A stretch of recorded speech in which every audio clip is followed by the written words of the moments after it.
अभी जो हम टॉपिक डील करेंगे that is poverty and inequality, गरीबी और असमानता।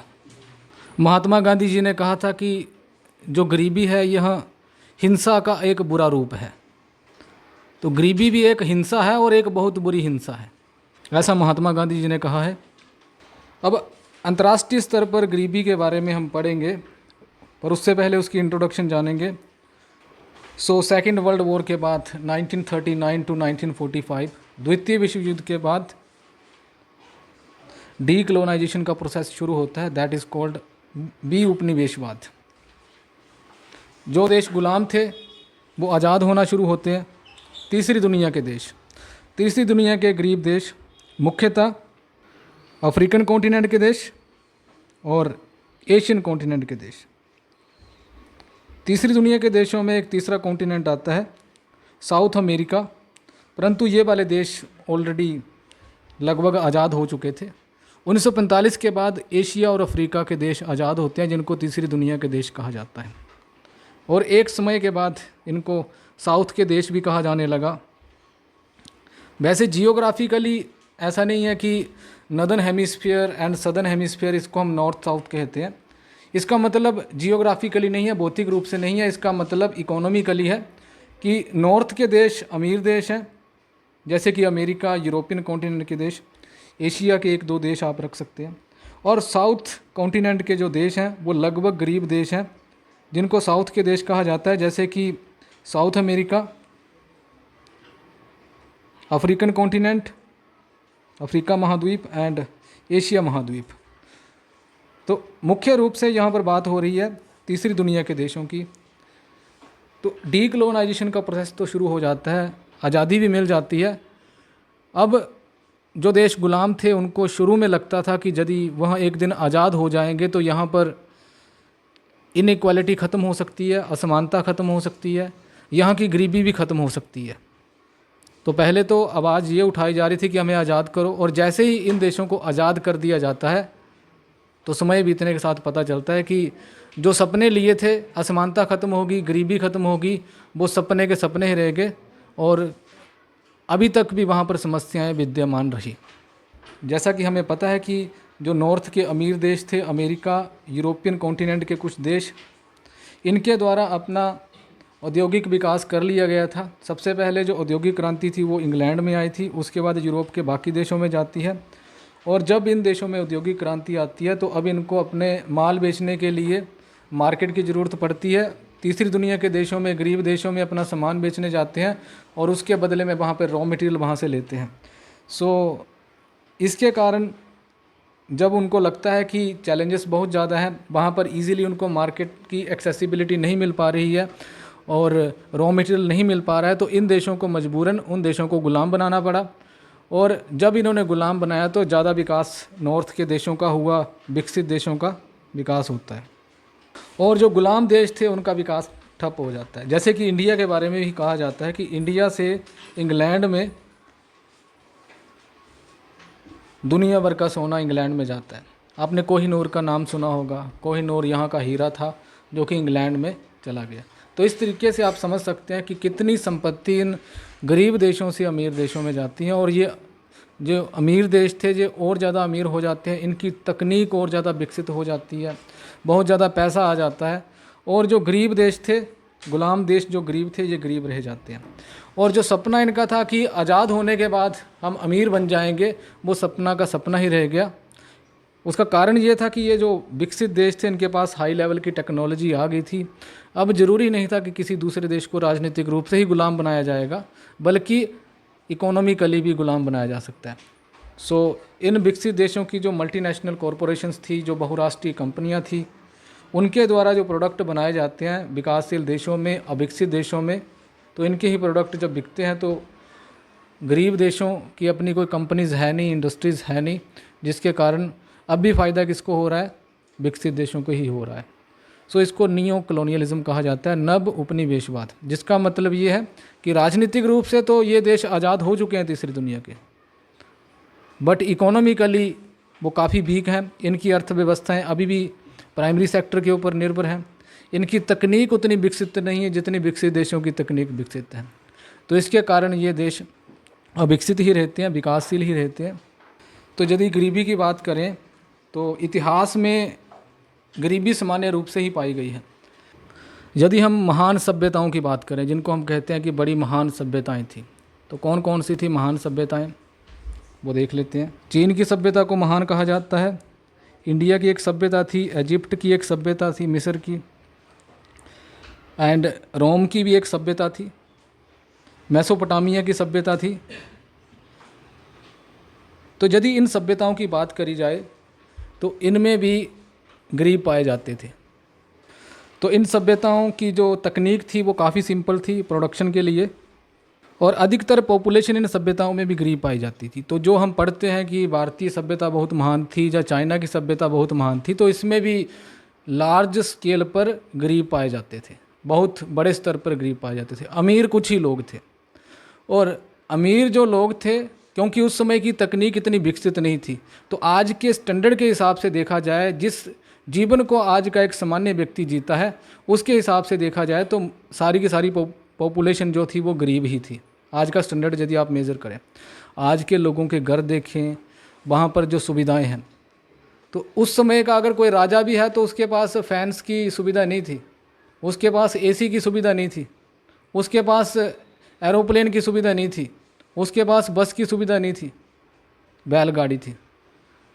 तो आज के टाइम में एक बस भी बैलगाड़ी से अच्छा सफ़र होता है एक बस का, और कार के तो कहे नहीं क्या फिर, या फिर और किसी चीज़ के कहे नहीं क्या।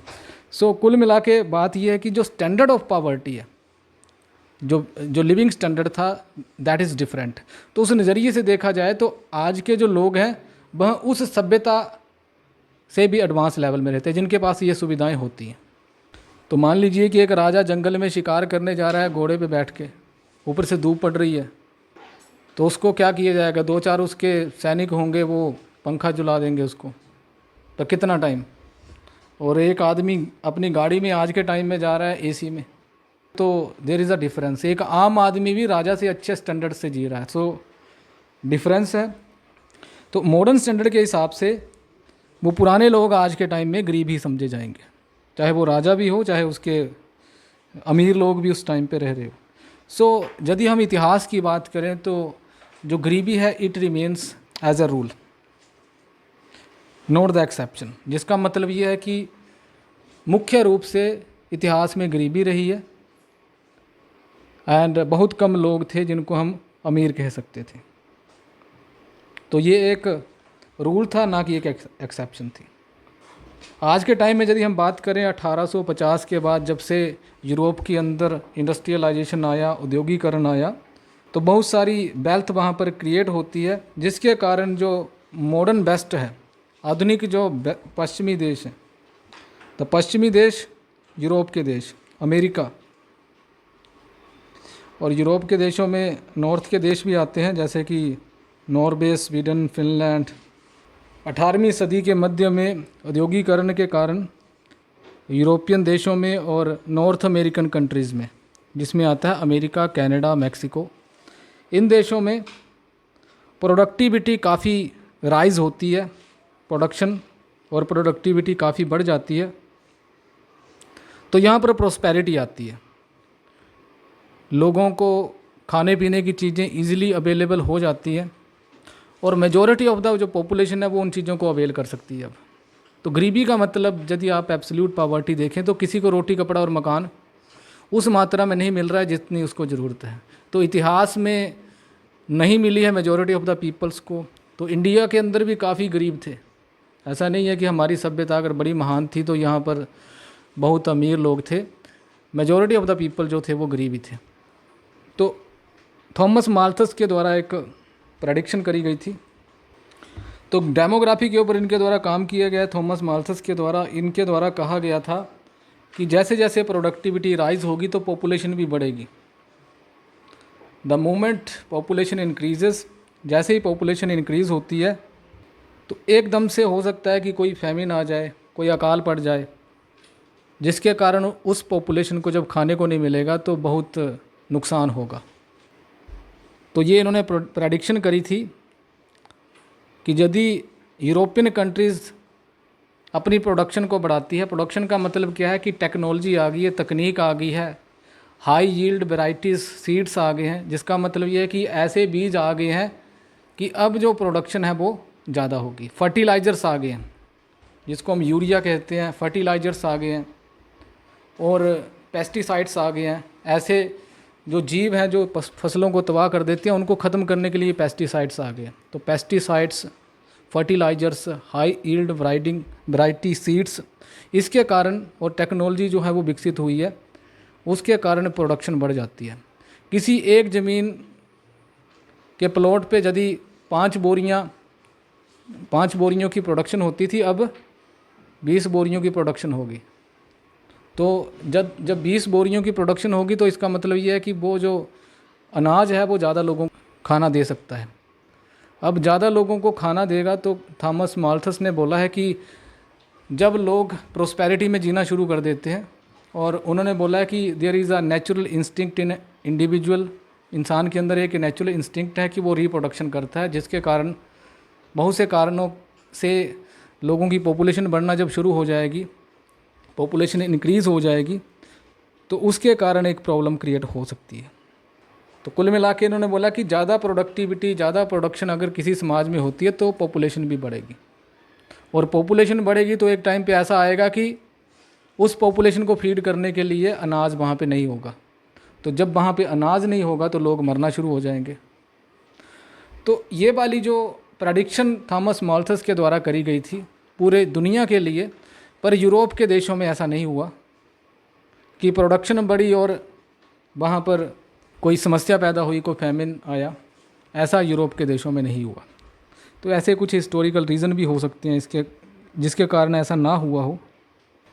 हालांकि इसके बारे में हम बाद में पढ़ेंगे, बट मैं इसको यहीं पे क्लैरिफाई कर देता हूँ कि थॉमस माल्थस ने कहा था कि जैसे ही आपकी प्रोडक्शन बढ़ती है, 10 बोरियों की जगह 50 बोरियाँ एक ज़मीन के प्लॉट से होना शुरू हो जाती है, तो उसके कारण उन्होंने बोला कि पॉपुलेशन बढ़ेगी। यूरोप की जो प्रोस्पेरिटी है, it is at the expense of the third world countries, तीसरी दुनिया के देशों को शोषण करके यहाँ पर प्रोस्पेरिटी आई है। तो इसको मैं यहीं पे क्लियर कर देता हूँ। तो ये वाला जो प्रिंसिपल था थॉमस माल्थस का, ये यहाँ पे फेल हो जाता है। और नेक्स्ट पॉइंट आता है डिफाइनिंग एंड मेजरिंग पॉवर्टी, गरीबी को परिभाषित करना। गरीबी क्या है? ऐसी क्या चीज़ है जो एक गरीब आदमी को अमीर से अलग करती है? यदि किसी राष्ट्रीय सरकार के द्वारा, क्षेत्रीय संगठन के द्वारा और अंतर्राष्ट्रीय स्तर पर संगठन के द्वारा गरीबी ख़त्म करने के प्रोग्राम चलाए जाते हैं, तो उसके लिए ज़रूरी है गरीबी को समझना, गरीबी क्या है और गरीबी को हम कैसे मेज़र कर सकते हैं, उसको कैसे नाप तोल सकते हैं। So we must have an idea कि हम उसको कैसे नाप तोल सकते हैं। जैसे फॉर एग्ज़ाम्पल, अगर हम एक क्राइटेरिया फ़िक्स कर दें कि जिस आदमी की इनकम 100 रुपये से कम है वो गरीब है, ठीक है। So we have the criteria किसी चीज़ को मेज़र करने का, नापने तोलने का। सो गरीबी क्या है, इसको कैसे मेज़र किया जा सकता है। गरीबी पॉवर्टी एक कॉम्प्लेक्स एंड कंटेस्टेड कॉन्सेप्ट है, जिसका मतलब ये है कि एक जटिल कॉन्सेप्ट है। गरीबी 2 प्रकार की है, एक निरपेक्ष और एक सापेक्ष। निरपेक्ष का मतलब है एब्सोल्यूट और सापेक्ष का मतलब है रिलेटिव। एब्सोल्यूट पॉवर्टी या सापेक्ष गरीबी का मतलब है जब व्यक्ति के पास मूलभूत सुविधाएं नहीं होती हैं, जैसे कि ज़रूरी खाने की वस्तुएं, रहने को घर, पहनने को कपड़े, जो उसके फिज़िकल एग्जिस्टेंस को मेंटेन रखती है। तो हमारी बॉडी को मेंटेन क्या रखता है? रोटी, कपड़ा और मकान। तो 3 चीज़ें ज़रूरी होनी चाहिए। इसको निरपेक्ष गरीबी कहा जाता है। तो ये कुछ ऐसे स्टैंडर्ड हैं, इनके बिना इंसान का जीवन जीना मुश्किल हो जाता है। एक एडल्ट मेल के लिए पर डे 2000 से 2500 तक कैलोरीज़ की ज़रूरत होती है। तो उतनी कैलोरी उसको मिलनी चाहिए ताकि वह अपने बॉडी के वेट को मेंटेन रखे। तो इस स्टैंडर्ड के हिसाब से यदि हम देखेंगे तो शायद ही अमीर देश जैसे कि Canada, United states, European countries, Australian continent में ऑस्ट्रेलिया, साउथ कोरिया, जापान, यदि रोटी, कपड़ा, मकान निरपेक्ष गरीबी के नज़रिए से देखें तो शायद ही इन देशों में गरीबी एग्जिस्ट करती है, या करती होगी बड़े कम स्तर पे। तो ये ऐसे देश हैं अमीर जिसमें सभी के पास एटलीस्ट रोटी कपड़ा और मकान तो होता ही है। और जो निरपेक्ष गरीबी है वो मुख्य रूप से तीसरी दुनिया के देशों में पाई जाती है, जैसे कि अफ्रीकन कॉन्टिनेंट में, यहाँ पर बहुत बड़े स्तर पर गरीबी पाई जाती है। एशियन कॉन्टिनेंट में, तीसरी दुनिया के देशों में। देन फिर साउथ अमेरिका, तो हम देखते होंगे अक्सर टीवी प्रोग्राम्स में कि तीसरी दुनिया के जो देश अफ्रीकन कॉन्टिनेंट में है वहाँ पर कितनी गरीबी पाई जाती है। इनफैक्ट एशियन कॉन्टिनेंट्स के बहुत सारे देश हैं जहाँ पर लोगों को 2 वक्त का खाना भी नहीं मिल पाता, पानी भी नहीं मिल पाता, रहने को घर नहीं है, मजबूर हैं लोग अपने बिना घर के सोने के। तो आप दिल्ली में जाएंगे तो पाएंगे कि लोग बिना घर के सोए हैं, चंडीगढ़ में जाएंगे तो आप पाएंगे कि लोग सड़क के किनारे सोए हैं, सो उनके पास घर नहीं है, तो इनको आप गरीब कह सकते हो। तो इसको बोलते हैं निरपेक्ष गरीबी। अब्राहम मास्लो के द्वारा हायरार्की ऑफ नीड्स का एक प्रिंसिपल दिया गया है, सिद्धांत दिया गया है। हायरार्की का मतलब होता है जब कोई शक्ति ऊपर केंद्र में केंद्रित होती है और नीचे से होके जाती है, और नीचे के जो लैडर में जो पॉइंट्स हैं उनको शक्तियाँ केंद्र से मिलती है, इसको हायरार्की बोलते हैं। तो अब्राहम मास्लो के द्वारा कहा गया है हायरार्की ऑफ नीड्स। उन्होंने बोला कि व्यक्ति के जीवन में ज़रूरतों की एक हायरार्की होती है, उसके कुछ स्तर होते हैं, जिसका मतलब ये है कि ऐसे कुछ स्तर जो पहले पूरे होने चाहिए, ऐसे कुछ स्तर जिसमें कुछ ज़रूरतें बाद में पूरी होनी चाहिए। चलो एग्जाम्पल से समझते हैं। तो सबसे पहले अब्राहम मास्लो के द्वारा लैडर में सबसे नीचे रखा गया है, जो कि सबसे नीचे का मतलब है मूलभूत है, सांस लेना, खाना, पानी, कपड़े, सोना और घर। तो अब्राहम मास्लो के द्वारा बोला गया कि लोगों को रोटी कपड़ा मकान सबसे पहले ज़रूरी है। किसी व्यक्ति को जब तक रोटी कपड़ा मकान नहीं है तो वो किसी दूसरी चीज़ के बारे में नहीं सोचता। तो सबसे पहले कोई व्यक्ति रोटी कपड़ा मकान के बारे में सोचता है, उसके बाद हेल्थ के बारे में सोचता है, अपनी सेहत के बारे में सोचता है, काम के बारे में सोचता है, परिवार के बारे में सोचता है, सामाजिक जिम्मेदारी के बारे में सोचता है, सेफ्टी और सिक्योरिटी जिसको कहते हैं। तो अपनी सेफ्टी और सिक्योरिटी की बंदा बाद में बात करेगा, पहले अपने रोटी कपड़ा और मकान की बात करेगा। देन उसके बाद किसके साथ फ्रेंडशिप करनी है, किसको दोस्त बनाना है, इसके बारे में उसके बाद सोचेगा। देन उसके बाद अपने सेल्फ रिस्पेक्ट के बारे में उसके बाद सोचेगा, और सबसे लास्ट में स्पिरिचुअलिज्म जिसको हम बोलते हैं कि अध्यात्म के बारे में उसके लास्ट में सोचेगा। तो अब्राहम मास्लो बोलते हैं कि there is a hierarchy of needs, और जब तक किसी व्यक्ति की रोटी कपड़ा और मकान की ज़रूरतें पूरी नहीं होती तो शायद ही वह बाकी चीज़ों के बारे में सोच पाएगा। तो अब्राहम मास्लो से भी हम समझ सकते हैं कि इन्होंने भी प्रायोरिटी किसको दी है, रोटी कपड़ा और मकान। तो दुनिया के अंदर निरपेक्ष गरीबी को ख़त्म करना, तो निरपेक्ष गरीबी इसको कहते हैं जब लोगों के पास रोटी कपड़ा और मकान भी नहीं। सापेक्ष गरीबी, सापेक्ष का मतलब ये है कि जब हम किसी को, अपने आप को किसी दूसरे देश व्यक्ति के साथ जोड़ के देखते हैं, उसको बोलते हैं सापेक्ष गरीबी। रिलेटिव का मतलब कि हम दूसरे के साथ जोड़ के देखते हैं। जैसे हमारी भी नेचर होती है कि हम हमेशा ही अपने आप को दूसरे के साथ जोड़ के देखते हैं। हम ये नहीं देखते कि हमारे पास क्या है, हम ये देखते हैं कि दूसरे के पास क्या है। अगर मान लीजिए कि आपके जो घर है उस 2 मंजिला घर है और आपके पड़ोसियों के 4 मंजिला घर है, तो आपका ध्यान 2 मंजिल की तरफ नहीं जाएगा, 4 मंजिलों की तरफ ज़्यादा जाएगा। सो इसको बोलते हैं सापेक्ष गरीबी, कि आप दूसरे से रिलेटिवली खुद को गरीब समझ रहे हैं। तो उस केस में आप क्या कहेंगे कि मैं तो गरीब हूँ। बेशक आपके पास एक गाड़ी है, हो सकता है आपके पड़ोसी के पास 5 गाड़ियाँ हों। बेशक आपके पास 2 मंजिला घर है, आपके पड़ोसी का जो घर है वो 4 मंजिल है, जितने 3-4 जो पड़ोसी है। तो उस केस में आप ये पाएंगे कि आप रिलेटिवली पुअर हैं। सो कुछ कंट्रीज़ हैं जिनको OECD, the organisation for economic cooperation and development, जो कंट्रीज़ हैं ये अमीर कंट्रीज़ हैं। ये ऐसी कंट्रीज़ का संगठन है जो कि अमीर कंट्रीज़ मानी जाती है।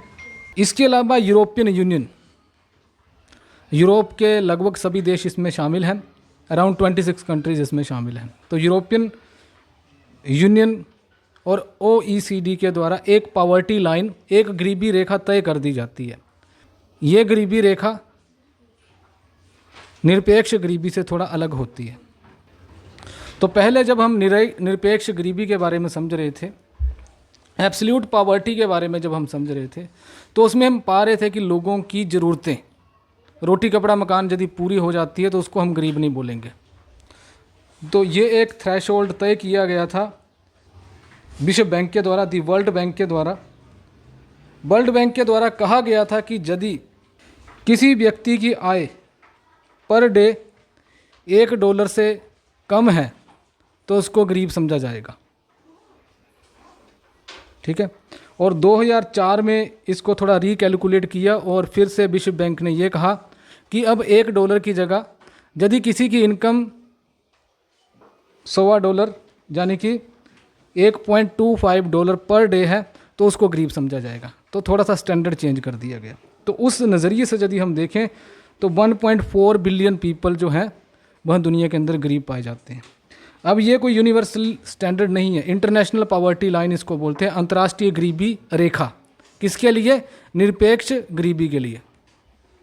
सापेक्ष गरीबी के लिए जो रेखा है वो थोड़ी अलग है। सापेक्ष एब्सोल्यूट पॉवर्टी, रोटी कपड़ा और मकान, बेसिक ज़रूरतें।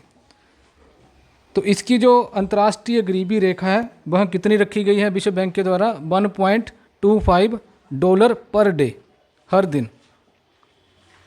जैसे विश्व बैंक कहता है कि यदि आप में से किसी की इनकम एक दिन में $1.25 है, तो मान लीजिए कि डॉलर की कीमत इंडियन रुपीज़ के 70 रुपीज़ के बराबर पहुंचती है, 70 + 2.5, तो अराउंड ₹100 हर एक व्यक्ति के पास होना चाहिए। यदि किसी की ₹100 इनकम नहीं है तो वो गरीब समझा जाएगा विश्व बैंक के अनुसार, लगभग। ये मैं पूरा एग्जैक्ट फिगर नहीं बता रहा हूँ, लगभग। तो ये तो विश्व बैंक के द्वारा एक गरीबी रेखा तय कर दी गई है। इसके अलावा कुछ और भी कमेंटेटर्स हैं, कुछ और भी लोग हैं, कुछ और भी संस्थाएं हैं जो मानती हैं कि $1.25 नहीं, बल्कि जो गरीबी रेखा है उसके लिए $2 पर डे या फिर $2.5 पर डे तय कर देनी चाहिए। और यदि हम $2 के हिसाब से चलें या $2.5 पर डे के हिसाब से चलें तो दुनिया के अंदर लगभग 3.14 बिलियन पीपल जो हैं वो गरीब पाए जाएंगे, जिसका मतलब है अराउंड 50%, 50% लोग दुनिया के गरीब हैं as per the absolute poverty, निरपेक्ष गरीबी के हिसाब से। अब दूसरी तरफ आ जाते हैं सापेक्ष गरीबी, जिसको रिलेटिव पॉवर्टी बोलते हैं। वही जो आप अपने पड़ोसियों के साथ तालमेल करके देखते हैं। वैसे ही जो कुछ अमीर कंट्रीज़ हैं उसमें तो सभी को रोटी कपड़ा और मकान मिल रहा है, तो वो लोग अपने आप को गरीब किस नज़रिए से कहेंगे? तो जो सापेक्ष गरीबी रेखा जो तय करी जाती है, रिलेटिव पॉवर्टी लाइन जो तय करी जाती है, वह रोटी कपड़ा मकान ज़रूरतों के हिसाब से नहीं, बल्कि इनइक्वालिटी कितनी है समाज के अंदर, असमानता कितनी है, उसके हिसाब से तय करी जाती है। जिसका मतलब ये है कि किसी देश की पॉपुलेशन के लिए एक सीमा तय कर दी जाएगी कि इतने तक अगर आपके पास पैसा नहीं है तो आप गरीब समझे जाएंगे। तो इसके लिए एक मीडियन हाउस होल्ड का स्टैंडर्ड तय कर दिया जाता है। मान लीजिए कि किसी एक देश की जो पॉपुलेशन है, 90% पॉपुलेशन जो है उसकी इनकम पर डे $100 है,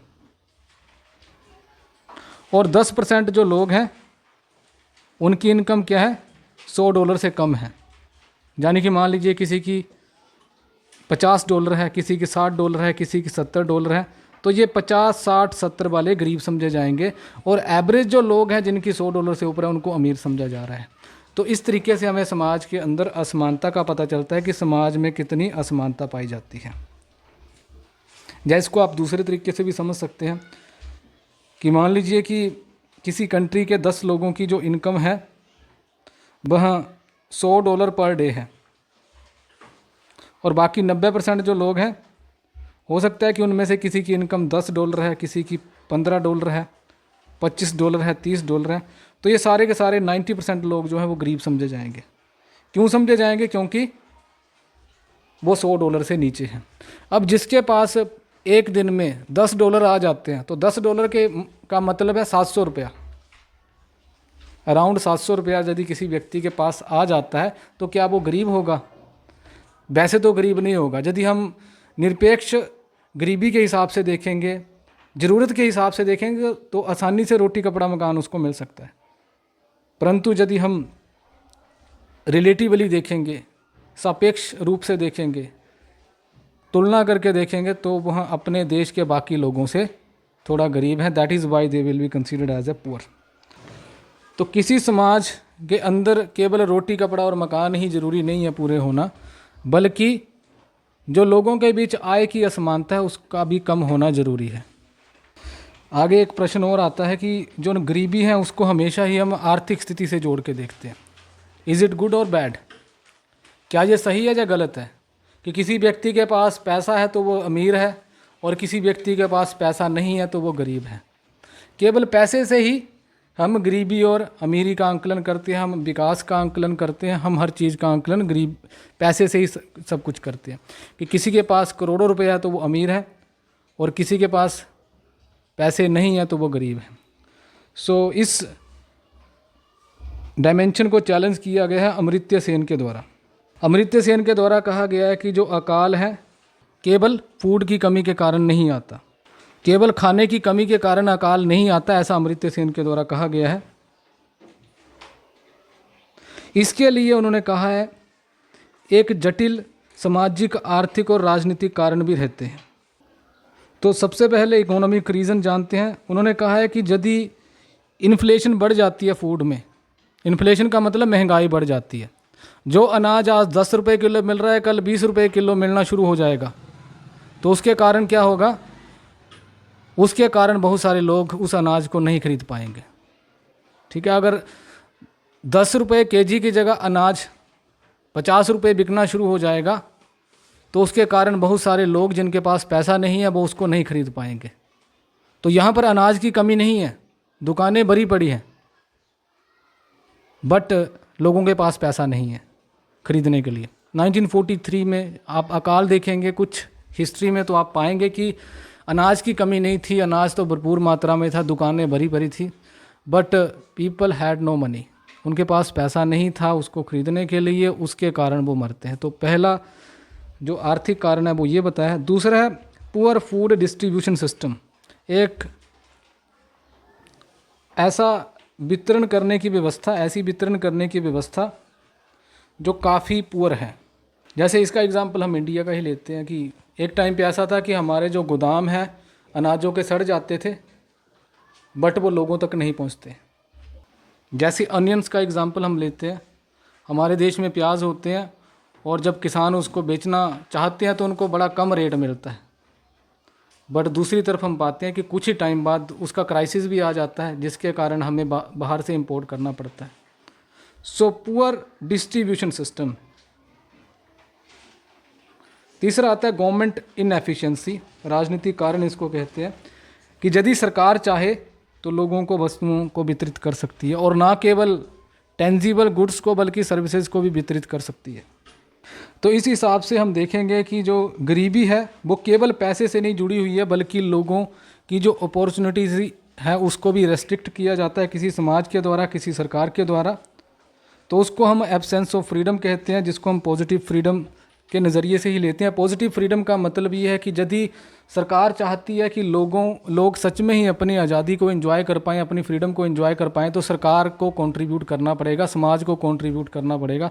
इसके कुछ एग्जांपल दिए हैं अमर्त्य सेन ने, जैसे कि हमारे रीति रिवाज समाज के द्वारा बनाए जाते हैं जिसमें अक्सर एक लड़के को तवज्जो दी जाती है, एक मेल को तवज्जो दी जाती है। तो हो सकता है कि किसी के घर में 3 लड़कियां हों और 2 लड़के हों, तो वो 2 लड़के हो सकता है कि प्राइवेट स्कूल में जा रहे हों और जो लड़की हैं उनको सरकारी स्कूल में भेज रहे हों। अब सरकारी स्कूल ख़राब नहीं होते हैं बट आप इसकी स्थिति जानते ही हैं। तो उन्होंने इसलिए लड़के की एजुकेशन को प्रेफरेंस दी है क्योंकि वो लड़का है। अब वो लड़कियां किसी ऐसे स्कूल में जाएंगी, उनकी ट्यूशन भी नहीं रखी जाएगी, उनको अगर खाना देना है तो उसमें भी कुछ डिस्क्रिमिनेशन किया जाएगा, लड़के को अच्छा खाना दिया जाएगा, लड़की को थोड़ा कम अच्छा खाना दिया जाएगा। तो जिसके कारण एक जो लड़की है हो सकता है कि उसकी एजुकेशन उस लेवल की ना हो पाए जिस लेवल की एक लड़के की हो। तो ये क्या है, उसकी जो अपॉर्चुनिटी है उसको रेस्ट्रिक्ट कर दिया गया है किसी रिवाज के द्वारा, किसी मान्यता के द्वारा। और कल को वो जो लड़की है जिसकी एजुकेशन अच्छी नहीं हुई है, तो क्या आपको लगता है कि वो एक अच्छी नौकरी भी ले पाएगी? तो वो नहीं ले पाएगी। तो यही उसकी जो अपॉर्चुनिटी है उसको रेस्ट्रिक्ट किया जाता है। तो इसको सरकार ठीक कर सकती है, ऐसा अमर्त्य सेन के द्वारा माना गया। तो इसके लिए सरकार को हस्तक्षेप करना पड़ेगा और रिसोर्सेज को सही तरीके से मोबिलाइज करना पड़ेगा। तो अमर्त्य सेन के द्वारा जब इन पॉइंट्स को ज़्यादा उनके द्वारा बल दिया गया, तो उसके कारण ह्यूमन डेवलपमेंट, मानव विकास की एक सोच आती है। महबूब उल हक पाकिस्तान के थे, उनके साथ मिलकर इन्होंने एक ह्यूमन डेवलपमेंट का कॉन्सेप्ट दिया है जिसको हम मानव विकास कहते हैं। आज के टाइम में संयुक्त राष्ट्र संघ के द्वारा गरीबी को ख़त्म करने के लिए इस मानव विकास कार्यक्रम को अपना लिया गया है और इनके द्वारा एक इंडेक्स जारी किया जाता है जिसको ह्यूमन डेवलपमेंट इंडेक्स कहते हैं, मानव विकास सूचकांक इसको कहते हैं।